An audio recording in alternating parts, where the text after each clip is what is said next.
So I think this is very interesting that they managed to have a snaffle ring attached to that way where it swivels independently from that ring, and it gives you a slight leverage, just like if you're riding with a small shank bit, but you actually have a snaffle ring around. So, so I think it's a great idea and great innovation. So I'm so far liking a lot the feel that I have when I take a direct rein inside here and I take a direct contact like that. I can see the ring opening, but the O-ring opening, but the head stall not moving at all, and there's absolutely no pressure on the inside cheek of the horse. So this, the only thing moving is the branch, and that's what you technically should want when you do this type of when you have this type of contact in your horse's mouth. You know what I'm looking for when I'm doing this here, which I call a flexion. So I call those flexions, and I'll do a lot of flexions when I'm working, because it's very. If a horse will allow you to make a full and deep flexion without losing any forward motion, without any resistance, that's telling you one thing. That's telling you that his body energy was in the proper, or in the right places, in the right parts of his body.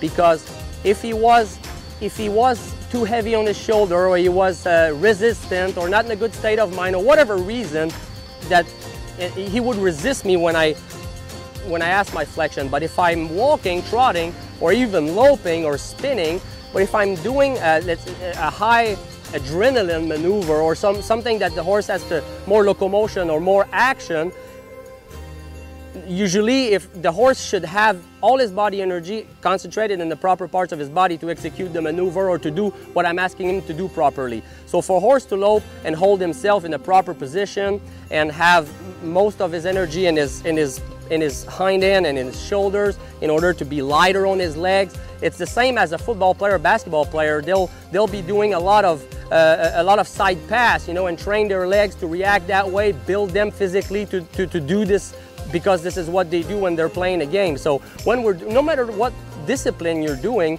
when you're training, what you have to keep in mind all the time is you have to develop your horse muscularly and accordingly to the discipline that you're doing. And that's very important. So a horse that's resisting you is using the opposite muscles necessary to do what you want him to do technically, because if he's giving to you, then it's another series of muscles that are or parts of the body that are actually being used in order to do it properly. So if he's resisting, then to me it's the opposite muscles that are going to be acting. So you'll see horses that are a lot stiffer in the mouth, or that have more a higher head set, and that are used to resist the bridle. I'll always be a little thinner in the, in the higher part of the neck, but it'll be a lot thicker down here, okay? Because that muscle is going to be stronger. So when you spend a lot of time doing flexions like that, and you get your horse that is confident enough and relaxed enough to give you a full flexion when you're walking, trotting, and loping,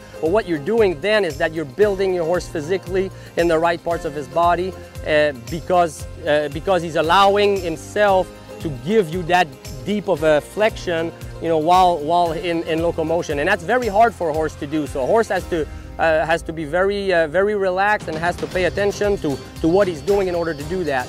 And it's very difficult to get a deep and soft flexion with no resistance at anything else than the walk, unless you've taking the time to develop it and teach the horse how to and what he's supposed to do and how to give to that flexion. But to go back to that flexion, it's something that I'll do a lot until it becomes something that he does without any resistance or loss of forward motion.